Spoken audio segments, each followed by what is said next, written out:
Hello friends, welcome back to my YouTube channel Learning Attitude. My name is Gayatri.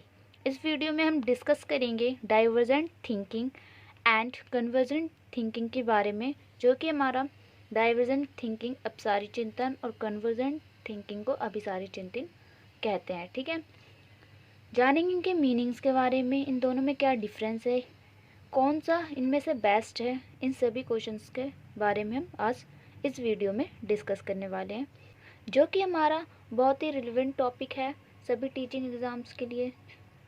ठीक है, तो चलिए discuss कर लेते हैं इस टॉपिक को. देखिए, अगर मैं बात कहूँ कि कौन से मनोवैज्ञानिक ने इसे जो है दिया है, तो वो जॉय पॉल गिलफर्ड, ठीक है, याद रख लेंगे, जिन्होंने 3 डायमेंशनल थ्योरी भी दी है. ठीक है, तो ये याद रख लेना कि ये गिलफोर्ड ने जो है दी है. देखिए, जान लेते हैं हम डाइवर्जेंट थिंकिंग का मतलब. डाइवर्जेंट थिंकिंग जो कि डाइवर्स है, जैसे कि लाइट होती है वो डाइवर्स कर देती है, फैली हुई है चारों दिशाओं में. ठीक है, एंड कन्वर्जेंट का मतलब क्या होता है, किसी एक चीज़ पर फोकस करना. ठीक है, जैसे कैमरा फोकस करता है फेस पर या किसी और चीज़ पर, उसी तरह कन्वर्जेंट थिंकिंग का मतलब होता है एक जगह पर फोकस करना. ठीक है, एक सिंगल बेस्ट सॉल्यूशन पर पहुंचना. ठीक है, तो आप इसे फोकस से याद रख सकते हैं. ठीक है, एंड डाइवर्जेंट थिंकिंग को आप क्रिएटिविटी से याद रख सकते हैं. ठीक है, सृजनात्मकता से याद रख सकते हैं. ठीक है, अगर मैं बात कहूँ डाइवर्जेंट थिंकिंग इसे क्यों कहते हैं, कि डाइवर्स कर देती है. यहाँ पर बहुत सारे मैनी सॉल्यूशन प्रोवाइड कराती है. देखिए, मान लीजिए ये जो है एक सिंगल प्रॉब्लम है, इसके जो है बहुत सारे सॉल्यूशन है, मैनी सॉल्यूशन, ये सॉल्यूशन. ठीक है, ऐसे ही बहुत सारे सॉल्यूशन हो सकते हैं किसी एक प्रॉब्लम के. ठीक है, अगर मैं कन्वर्जेंट की बात कहूँ तो यहाँ पर आपके फैक्ट्स होते हैं. ठीक है, वो फैक्ट्स आपके 4 भी हो सकते हैं, 6 भी हो सकते हैं, इतने भी, और इन सभी फैक्ट्स को मिलाकर एक जो है सिंगल सॉल्यूशन पर पहुंचा जाता है. ठीक है, तो वो आपका हो जाएगा कन्वर्जेंट. और जहाँ पर मैनी सॉल्यूशन हो, एक प्रॉब्लम के मैनी सॉल्यूशन होते हैं, वो आपका हो जाएगा डाइवर्जेंट, यानी कि अपसारी चिंतन. ओके, एग्जाम्पल अगर मैं आपसे पूछूं कि आप शिक्षक क्यों बनना चाहते हैं, तो आपके जो है अलग अलग स्टूडेंट के जो होंगे अलग अलग जवाब होंगे, अलग अलग सॉल्यूशन होंगे, सब अपने हिसाब से जो है बताएंगे कि क्यों बनना चाहते हैं. ठीक है, बहुत सारे सॉल्यूशन हो सकते हैं इसके, बट यहाँ पर जो है आपको सोचना पड़ेगा, आपको आपकी थिंकिंग जो है बेसिकली आप सोच करके उसका जो है आंसर देंगे. बट कन्वर्जेंट थिंकिंग में एग्जांपल दूं कि क्या आप शिक्षक बनना चाहते हैं, तो आपके पास एक ही ऑप्शन होगा, या तो यस या तो नो. ठीक है, आप जो जवाब या तो हाँ में देंगे या ना में देंगे. ठीक है, दूसरा एग्जांपल ले लेते हैं अगर कन्वर्जेंट थिंकिंग का, तो ये जो होता है एक लीनियर थिंकिंग इसमें काम करती है, क्योंकि इसका एक ही सिंगल सॉल्यूशन होता है. फॉर एग्जांपल अगर मैं पूछूं कि इंडिया की कैपिटल क्या है, तो आपका जवाब होगा कि न्यू दिल्ली. ठीक है, ऐसा तो नहीं होगा कि आप 2-4 कैपिटल बता देंगे इंडिया.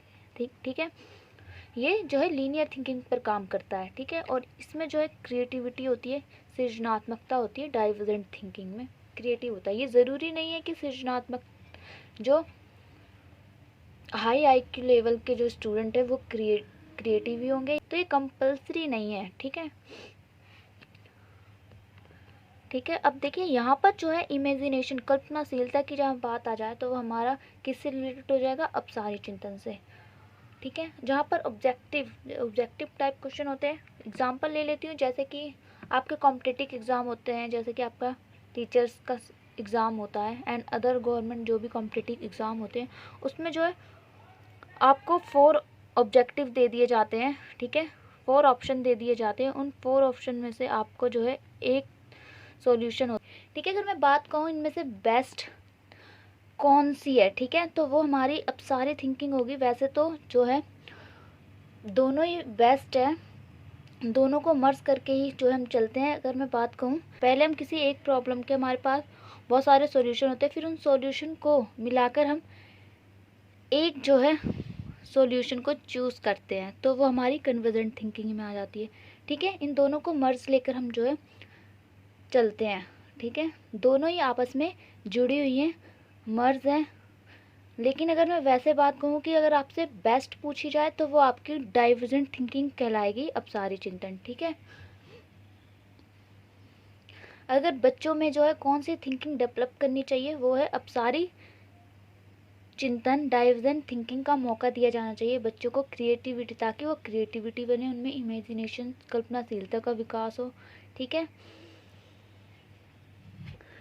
एंड अगर मैं आपसे कहूँ, जैसे आपके 12th एंड बोर्ड के एग्ज़ाम्स होते हैं एंड ग्रेजुएशन के एग्ज़ाम होते हैं, उसमें आपको 200 वर्ड्स में लिखना होता है, तो वो क्या है, आपका डाइवर्जेंट थिंकिंग से रिलेटेड है। ठीक है, अब देखिए, आपने open ended and close ended के बारे में सुना होगा। ठीक है, बहुत सारे एग्ज़ाम्स में आप पूछा भी गया है।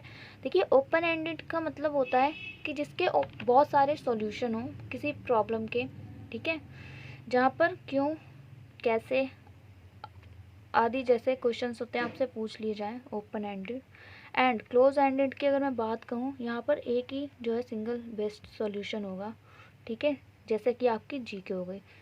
ठीक है, उसका आंसर जो है हमेशा एक आंसर राइट आंसर होगा। ठीक है, तो आई होप आपको ये टॉपिक समझ में आया होगा।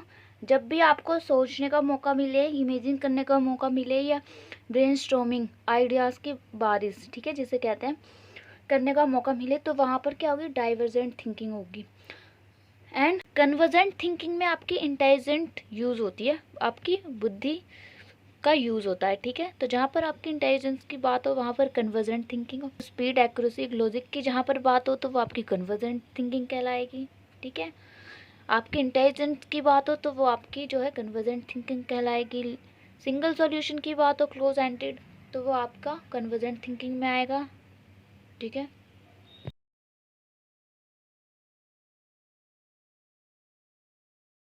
Thanks for watching this video. I hope video अच्छी लगी होगी। वीडियो पसंद आई हो तो प्लीज़ वीडियो को लाइक करें, शेयर करें एंड कमेंट करें। अगर ऐसी टीचिंग से जुड़ी वीडियोस आप देखना चाहते हैं तो मेरे इस चैनल को सब्सक्राइब करें। मिलते हैं नेक्स्ट वीडियो में। Thank you.